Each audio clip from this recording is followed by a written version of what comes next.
Hi everyone, सम्पूर्णमा नमस्कार।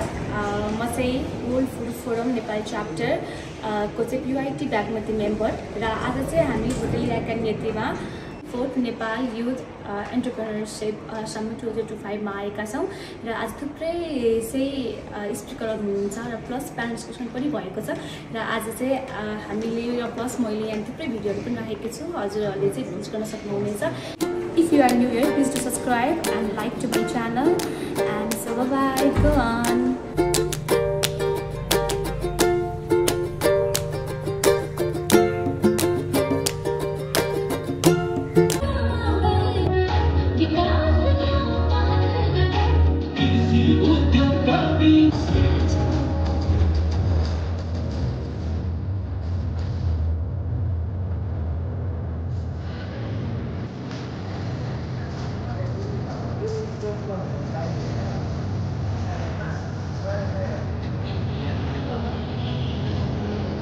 व्यावसायिक सोच, सीप, नवप्रवर्धन र जोखिम व्यवस्थापनलाई ज्ञान प्रदान गर्दै उनीहरूलाई देशमै अवसर सृजना गर्न सक्षम बनाउनु आजको आवश्यकता हो। त्यही कारण उद्यम, स्टार्टअप, प्राविधिक सीप र व्यावसायिक मार्गदर्शनलाई एकै मञ्चमा ल्याउने यो समिटको आवश्यकता एकदमै महत्त्वपूर्ण छ। त्यसैगरी युवा उद्यमीहरूलाई सुरुवाती पुँजी, बजार पहुँच, सरकारी नीतिगत जानकारी, लगानीकर्तासँगको जडान तथा सफल उद्यमीहरूको अनुभवको लागि एकीकृत प्लेटफर्मको अभावको आवश्यकता महसुस गर्दै नेपाल युथ यङ एन्टरप्रेन्योरसिप समिट 2025 ले युवालाई आवश्यक जोडिएर ठुलो विद्रोहको त्यो साहस गर्नुभयो। त्यो साहसको जगमा आज अन्तरिम सरकार बनेको छ, सरकार निर्वाचन उन्मुख छ। म भन्न चाहन्छु सेप्टेम्बर 8 को त्यो दिनलाई म उच्च मुक्त कण्ठले प्रशंसा गर्न चाहन्छु र सँगसँगै सेप्टेम्बर 9 मा जुन घटना घट्यो जसले निजी क्षेत्रको मनोबल, निजी क्षेत्रको भौतिक संरचनामाथि आक्रमण मात्रै गरेन, उनीहरूको भावना, उनीहरूको आत्मबल, उनीहरूको सोचाइ र नेपालमै बसेर उद्यमी बन्नुपर्छ, नेपालमै बसेर लगानी गर्नुपर्छ, देशलाई समृद्ध बनाउनुपर्छ भन्ने त्यो सोचाइ भएका अत्यन्तै असल नियत भएका उद्यमीमाथि ठुलो प्रहार भएको छ। तपाईँ हामी सबैलाई थाहा छ। उनीहरूले बोल्न थालेका छन् र चुनौती दिन तयार छन् र परिवर्तन ल्याउन अघि बढिसकेका छन्। तर कुनै पनि आन्दोलनसँगै केही प्रत्यक्ष प्रभाव पनि देखिएको छ। बन्द हडताल कारण धेरै व्यवसाय रोकिएको छ, सप्लाई चेनहरूको अवरुद्ध भएको छ र उपभोक्ता यसको उन्नयनमा कसरी कस्ता फ्याक्टरहरू लाग्छन् भन्नेमा अघि हेमराजजीले पनि केही राख्नुभयो, सिद्धान्त पाण्डेजीले आफ्नो प्रेजेन्टेसनमा स्टार्टअपको बारेमा गर्नुहुन्छ भन्ने मैले आशा लिएको छु। हामी नीति पोभर्टीको लाइन अहिले त्यो 0.5% मा झरेको छ। लगभग हामीले त्यसलाई उन्मूलन नै गर्यौँ। गरिबी निवारण भनेर हामी विगत 20-30 वर्ष अगाडि एउटा होल नेपालमा मात्र होइन MDG SDG अन्तर्गत पनि यो ठुलो खेती नै भनौँ एउटा सकारात्मक रूपमै एउटा चाहिँ युवाहरू र देशभित्रका नागरिकहरू एउटा निराशा र आक्रोशको बीचमा उभिरहेको अवस्थामा यो एउटा आशा जगाउने हिसाबले जुन कार्यक्रम तपाईहरुले राख्नु भएको छ। It's not that expensive. Legal fees are cheap, electricity is cheap, broadband is cheap. So if you were to fail after starting a business, it is definitely going to be easier on you. And mind you, startups fail 90% of the time. So there's a high risk reward. The higher the risk, the greater the reward in terms of the returns. You can imitate international successes for local markets. So in any business, if you bring some sort of a product that meets unmet demand, then you will find a niche market. Now to talk about opportunities, what Doodle did, they imitated international ride sharing and they brought it to Nepal. And then now talk about the challenges or something like that. As I move along, you had eSeva, not eSeva, Saraswati also imitated international technology and brought it in Nepal to meet Nepali bio-product. Okay, is it disruptive? Is it going to change, or is another product that's going to come after you spend so much time? Is it going to disrupt you? What are you doing from not getting disrupted? So one of the things that we look as investors in companies that we feel can be disrupted is, does it have innovative product base? Does it have a big revenue? Does it have a big clientele? And does it have a progressive IT platform? Can you add to it? And the other thing is, who's driving this business? Who are the people behind the company? Is it some people who will tomorrow get a visa from another country and just leave the company, or are they passionate enough to continue to work to make and build this company? Okay? Who are your mentors? Who are on the board? Who have you sought advice from? Mentorship is very important. You have to, and investors all look at that. You have to ensure that you are learning from the projects.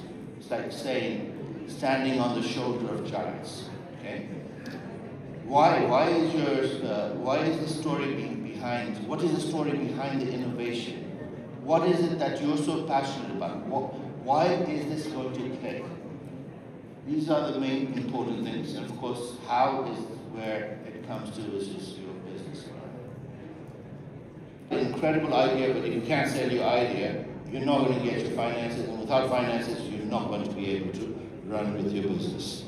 So, you have to have a detailed business plan, how the company will function, the legal structure of the business. Is it going to be a private limited? Is it going to be a public limited? Is it going to be a sole proprietorship, etc.? Okay. Sole proprietorship is definitely not going to be very interesting for the investors, so you want to stick to private limited or public limited company. What are the potential for profitability? Is it going to bring returns to the investor, and how? What are your resources? How are you going to, the money that you're raising, how are you planning to Nepal Business Institute NBI ले यो कार्यक्रम आयोजना गरेको हुनाले उहाँहरूलाई म एकदम आभारसहित हार्दिक धन्यवाद दिन चाहन्छु र मलाई यो धेरै समयपछि तपाईहरुको बीचमा यो अप्ठ्यारो अनुहार देखाउने मौका दिनुभएकोमा पनि म यहाँहरुप्रति कृतज्ञता जाहेर गर्छु। मलाई थाहा छ भोकको बेलामा तपाईहरुलाई त्यहाँ आउने स्मेल भन्दा मेरो कुरा त्यति नयाँ नलाग्ला, तर एकछिन धैर्य धारण गर्नु होला भन्ने म अपेक्षा गर्छु।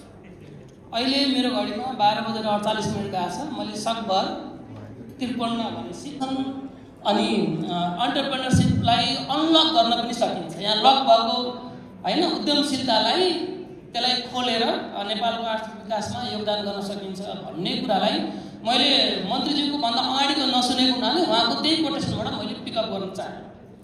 मैले उहाँले बोलेका सबै कुराहरूलाई म भ्यालिड गर्छु। अलिकति इन्डिभिजुअल पर्सपेक्टिभबाट बुझ्ने कुरा आफ्नो ठाउँमै छ, त्यसमा मैले धेरै डिटेलमा जान चाहन्छु।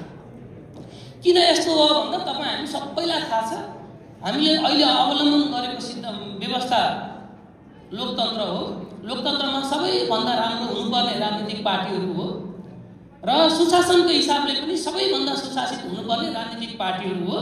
तपाईँ हामी सबैलाई थाहा छ, गएको 7 दशकमा हेर्ने हो भने एउटा पनि सरकारले पूर्ण कार्यकाल काम गरेको छैन। त्यो कारणले पनि कुशासन छ र राम्रो गर्छन् भनेर आएका राजनीतिक पार्टीहरू 250 वर्षको इतिहास, 250 वर्षभन्दा बढी भन्छु अझै, पृथ्वीनारायण शाहले गरेको योगदान सहितको कुरालाई पनि हामीले विकासका नाममा हामीले उखालेर फाल्यौं। नेपालीपन कतै केही हामीले राखेनौं, तर त्यसरी आएका राजनीतिक पार्टीहरू आपसमै कुशासित भए, जसको फलस्वरूप जेन्जी आन्दोलनको आवश्यकता भएको। यो एक दिन दुई दिन एउटा सरकार दुईटा सरकारको कुरै छैन। यहाँ हामी जिम्मेवारीमा बसेका बस्दाखेरिको बेलाको पनि कमजोरी छ, अहिलेकाहरूको पनि छ। विभिन्न पालिकाहरूमा प्रदेश सरकारहरूमा केन्द्रीय सरकारहरूमा बस्ने त्योभन्दा अगाडिकाको पनि छ। गएको 7 दशकको समग्र त्यो फल हो भन्ने लाग्छ मलाई। त्यसले गर्दा यदि हामीले लोकतान्त्रिक वा गणतान्त्रिक जे व्यवस्था भन्छौँ त्यसलाई सुधार्ने भने राजनीतिक पार्टीहरू स्वच्छ हुनु पर्यो। सोच आजकल अलिक फरक छ, त्यही भएर मेरो उत्तर पनि फरक हुन्छ। जब हामी नकारात्मक माइन्डसेटको कुरा गर्छौँ नि, हामी कसको माइन्डसेटको कुरा गरिरहेछौँ? किनभने धेरै सुन्छु म नेपालको युवाहरू विदेश गएर नेपालको विकास कसरी हुन्छ भनेर माइन्डसेटको कुरा हो। त्यो भन्ने मान्छेहरू हामी जस्तै 5 तारे होटलमा बस्ने मान्छेहरूले भन्छौँ नेपालको विकासै हुन सक्दैन नेपाली युवाहरू विदेश गयो भनेर। नेपाल देख्नु भएको छ तपाईँ? नेपाल सिर्फ काठमाडौँ, विराटनगर, पोखरा ठुल्ठुलो सहर होइन, गाउँ गाउँ। त्यो गाउँमा आज जति विकास कहिले पनि भएको छैन। किनभने त्यहाँको छोराछोरीहरू विदेश गएको छ। उहाँहरू पुर्खौँ पर्खे कि सरकारले गर्छ, हाम्रै हुन्छ, यो गर्छौँ, हामी यहीँ बस्छौँ भनेर केही पनि भएन। छोराछोरीहरू दोहा गए, मलेसिया गए, कटार गए, अस्ट्रेलिया, अमेरिका गए। त्यो धरधर पानी पर्दाखेरि आउने छाना ती जस्ताको छाना बन्यो। बच्चाहरू स्कुल जान लागे, आमा बाउको स्वास्थ्य उपचार हुन लाग्यो। त्यस्तो त्यो माइन्डसेटको कुरा गर्दाखेरि त्यहाँको माइन्डसेट हेर्ने हो भनेदेखि आज जस्तो राम्रो नेपालको विकास कहिले पनि भएकै छैन। हामीलाई प्रब्लम के पर्यो भनेदेखि हामी जो उद्योग चलाउँछौँ, यो होटल चलाउने मान्छेलाई यहाँको वेटरहरू पाएन सबै विदेश गयो भनेर भन्छ होइन। जुन चाहिँ हामीले ब्याङ्क चलाइरहेछौँ, ब्याङ्करहरू पाएन सब विदेश गइरहेछौँ, हामीलाई प्रब्लम भयो। कसलाई भन्दाखेरि सीमित वर्गलाई प्रब्लम भयो। र त्यो सीमित वर्गले माइन्डसेटमा के गर्यो कि नेपालको युवाहरू विदेश गएर नेपालको विकास भएन। म भन्छु स्टप, नेपालको विकास भयो। हामी जस्तो जसले लिडर भनेको छौँ, हामी केही गर्नु सकेनौँ, त्यही भएर नेपाली विदेश गयो। र नेपाली विदेश कसैको टोकमा गएन, उनीहरूले बुद्धि चलाउँछु, पसिना बगाउँछु भनेर यहाँ 15-20 हजार रुपियाँ कमाउने मान्छेले 1.5 लाख कमाइरहेछ विदेशमा। हामीले उहाँहरूलाई फर्काउने हो भनेदेखि हामीले दिनु पर्यो 1.5 लाख रुपियाँ। त्यो दिनु सक्दैनौँ भनेदेखि हाम्रो आउनुहोस् कल कारखानामा काम गरिदिनुहोस् 15-20 हजारमा, ताकि हाम्रो विकास होस्। माइन्डसेट त मैले बनाउने हो नि। माइन्डसेट के भन्यो भने आउनुहोस्, बनाउनुहोस्, कसलाई बनाउनुहोस्, मेरो कल कारखाना बनाउनुहोस्, तपाईँको चाहिँ घरमा झोपडीमै बस्नुहोस्, किन मेरो कल कारखानामा काम गर्ने मान्छे भएन भनेर भन्छ। माइन्डसेट चेन्ज भनेको त्यो माइन्डसेट चेन्ज गर्नु पर्यो। अब हामीले चाहिँ कि नेपालको युवाहरूले के देखाउन सक्यो भनेदेखि हाम्रो क्षमता भनेको 1,50,000 2 लाखको हो, तपाईँ दिनु सक्नु हुँदैन भने ठिकै छ। यसको मतलब माइन्डसेट नेगेटिभ होइन, हामीले हेर्ने दृष्टिकोण मात्रै नेगेटिभ। एब्सोल्युटली हाम्रो हेर्ने दृष्टिकोण नेगेटिभ भयो र साँच्चै नै नेपालको विकास हुँदै भएको छैन भन्नुभयो भने गाउँ बस्नुहोस्। त्यही गाउँ 15 वर्ष अगाडि हेर्नुहोस् र आज हेर्नुहोस्, 5 वर्ष अगाडि हेर्नुहोस् र आज हेर्नुहोस्। जुन गाउँबाट मान्छे विदेश गएको छ उसको घर हेर्नुहोस्, अनि भन्नुहोस् नेपालको विकास भएको छैन। हो, अनि सालै कल कारखाना चलाउनु गाह्रो भयो होला, तर त्यो गाउँको त्यो भाइ बहिनीहरूले चाहिँ उहाँहरूको बुवा पालिराख्नु भएको छ, उहाँहरूको बच्चा पालिराख्नु भएको छ। अब कुरा आयो यसरी नै नेपालको विकास हुन्छ त? त्यसमा हामी पछि आउँछौँ। वास्तवमा म यहाँको केही कुराहरूमा असाध्यै सहमत छु। म यो देशको करिब 72 जिल्ला घुमेको छु र आज बिहान मात्रै म धनगढीबाट सिधै यहाँ आउँदैछु। त्यही भएर मैले आफूले देखेको त्यो माइन्डसेट नेगेटिभ होइन भन्ने मेरो आफ्नो बुझाइ र यहाँको बुझाइ करिब त्यो मेल खाएको मलाई अनुभव भयो। म फेरि उद्यमशीलताको सवालमा त्यहाँ आउँछु। कार्यकारी निर्देशक सर हुनुहुन्छ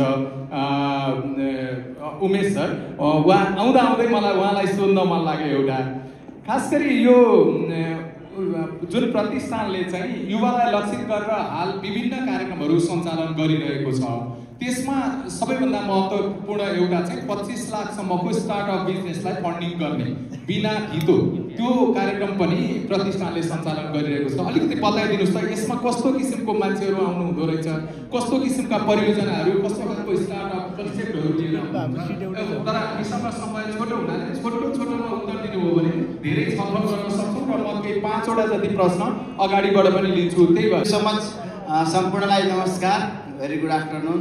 first of all sincere apologies, केही समय म ढिलो भएँ, एउटा नजिकै मिटिङमा थिएँ। स्टार्टअप इकोसिस्टमको म थोरै कुरा गर्छु, त्यसपछि स्टार्टअप कर्जामा आउँछु। स्टार्टअप इकोसिस्टम वा स्टार्टअप पोलिसीको कुरा गर्दाखेरि 10 वर्ष अगाडि कमसेकम 69-70 सालतिर नेपाल सरकारले गर्न खोजेको थियो। विश्व बजारमा स्टार्टअपको कुरा आउँदै गर्दाखेरि नेपाल सरकारले नि प्रयास गरेको, तर त्यति बेला विभिन्न कारणले हुन नसकेको। 2076 सालदेखि त निरन्तर बजेट नै एलोकेसन भएको, 1 करोड रुपियाँको बजेट एलोकेसन भएको, तर नभइरहेको अवस्था। 2080-81 आर्थिक वर्ष 2080-81 मा औद्योगिक व्यवसाय विकास प्रतिष्ठानमा रकमान्तर गरेर 25 करोडको बजेट आउँदै गर्दाखेरि त्यति बेला माहौल के बन्यो भने स्टार्टअप उद्यम कर्जा कार्यविधि 2080 विनियोजन ऐन 2080 अनुसार स्वीकृत भएको थियो। लगानी सम्मेलन पनि ठ्याक्कै त्यति बेला भइरहेको बेला विभिन्न 8वटा ऐनहरू संशोधन गर्ने कुरा थियो। त्यति बेला औद्योगिक व्यवसाय ऐन 2076 पनि संशोधन हो र त्यहाँ स्टार्टअपको बिजनेस इन्क्युबेसनको कानुनी व्यवस्था गयो। सँगसँगै राष्ट्रिय स्टार्टअप नीति जुन कि 2069-70 सालतिर ड्राफ्ट भएको थियो त्यो पनि स्वीकृत भयो। स्टार्टअप उद्यम नीति 2081 स्वीकृत हो र त्यति बेला हामीले 25 लाखसम्म बिना धितोको स्टार्टअप उद्यम कर्जा भनेर 5 वर्षको लागि स्टार्टअप उद्यमीलाई दिएको। धेरै मिहिनेत गऱ्यौँ। अब त्यत्रो विभिन्न कार्यालयमा बस्दाखेरि कार्यक्रम नहुँदै गर्दाखेरि धेरै मिहिनेत गऱ्यौँ। त्यति बेला चाहिँ अब अहिलेको म कन्टेक्स्टमा कुरा गर्छु। जस्तो यो तेस्रो सिजनको हिजो भर्खर क्लोजिङ डेट थियो। हामीले 21 दिनको सूचना निकालेर कार्तिकको 19 गते 21 दिनको सूचना निकालेर हिजो 9 गते चाहिँ क्लोज गरेको र विगतको 2 वर्ष र अहिले तेस्रो वर्षमा आउँदै गर्दाखेरि धेरै उत्साहपूर्ण एप्लिकेसनहरू आएको छ। यो 19 क्षेत्रहरू तोकिएको छ। उद्यमका 19वटा क्षेत्रहरू तोकिएको छ। त्यसमा अब हामी कृषि प्रधान देशै हो। कृषिदेखि लिएर अब विज्ञान प्रविधिको कुरा, IT सेक्टरका कुरा, पर्यटनका कुरा, इनर्जी सेक्टरका कुरा, सेवा सम्बन्धी कुरा, उत्पादनमुखी कुरा लगायत 19वटा खानी खनिजका कुराहरू लगायत लगभग हामीले यहाँ देशमा सोच्न सक्ने किसिमको उद्यमहरू त्यहाँ राखिएको छ र त्यसलाई हामीले बन्डलिङ गरेर 5वटा क्षेत्रमा विभाजन गरेको छ। त्यो हाम्रो इभ्यालुएसनदेखि लिएर हरेक कुरा गर्नलाई नभए 19वटा क्षेत्रहरू छुट्याउनु भएको। गत वर्ष 74 जिल्लाबाट 5158 एप्लिकेसनहरू आएको थियो र हामीले मूल्याङ्कन समिति इभ्यालुएसन गर्दै जाँदाखेरि 1314 जना प्रारम्भिक सूचीमा पर्नु भएको थियो र त्यहाँबाट व्यावसायिक योजना प्रस्तुतीकरण गर्दाखेरि 1073 ले गर्नुभयो।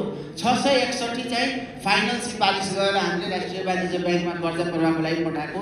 ब्याङ्कले चाहिँ 2टा काम गर्दो रहेछ। त्यसपछि ब्याङ्कले एउटा चाहिँ ब्ल्याक लिस्टेड छ कि छैन हेर्ने र दोस्रो चाहिँ स्थलगत निरीक्षण जे निवेदनमा दिया थियो त्यही अनुसारको उद्यम छ कि छैन in terms of manpower, in terms of asset, in terms of what you are doing, what you have proposed in your application, त्यो कुरा हेरेर अनि कर्जा प्रवाह हुन्छ र फाइनली 74 जिल्लाबाट जो के अरे किङ्स कलेज र एफिएको लास्ट गाडामा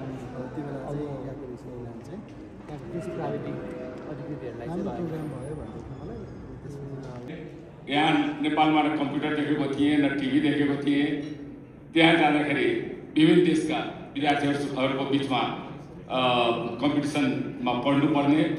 तर म एउटा गौरवको साथ भन्छु र सायद मलाई लाग्छ सबै नेपालीहरूले यो कुरा महसुस गर्छन् कि नेपालीहरू नदेखेका कुराहरू पनि पढेर र पाइसके पछाडि ऊ चाहिँ कसैभन्दा पनि कम हुँदैन। र म आफ्नो 6 वर्षकै पढाइमा कहिले पनि दोस्रो भइनँ, पहिले भने सबैको बिचमा।